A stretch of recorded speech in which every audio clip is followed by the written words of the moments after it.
नहीं तो पत्थर। ये कहावत हमारे हिंदुस्तान में बहुत जागृत है। एक बार की बात है, हम बताते हैं। गिद्धौर बंझिलिया में हम कार्यक्रम कर रहे थे 2005 के आसपास।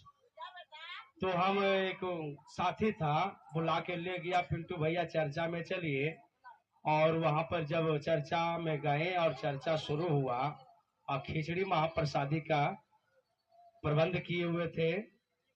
और जिस जगह पर हो रहा था विशाल पीपल का वृक्ष था, पौधा गाछ था विशाल, बहुत पुराना। उसी के बगल में मंच लगा हुआ था और चर्चा हम सब गए। इसके बाद चर्चा शुरू किया गया।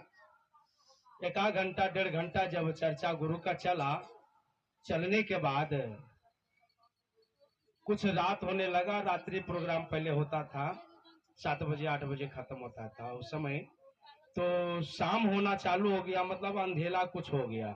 तो पीपल का बड़ा वृक्ष गाछ में इतना बड़ा सर्प निकल गया।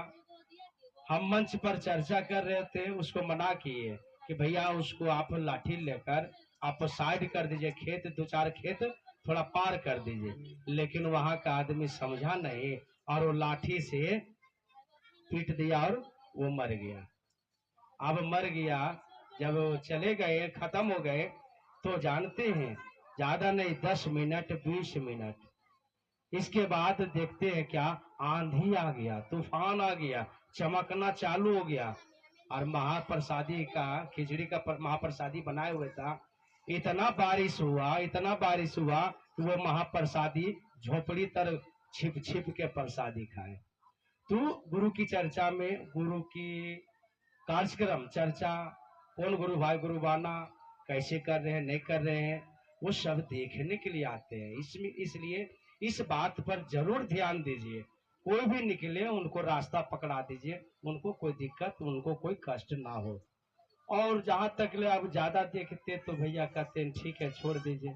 काहे कि एगो राड होता है, एगो इंसान होता है। अगर इंसान बनाकर महादेव अगर भेजे तो आपके बगल में बैठकर वो चर्चा सुनेंगे, कुछ नहीं करेंगे। और राड आएगा तब तो कुछ न कुछ करेंगे। तो दोनों पर ध्यान रखना है, लेकिन ज्यादा ध्यान, ज्यादा विश्वास अपने गुरु के प्रति रखना है।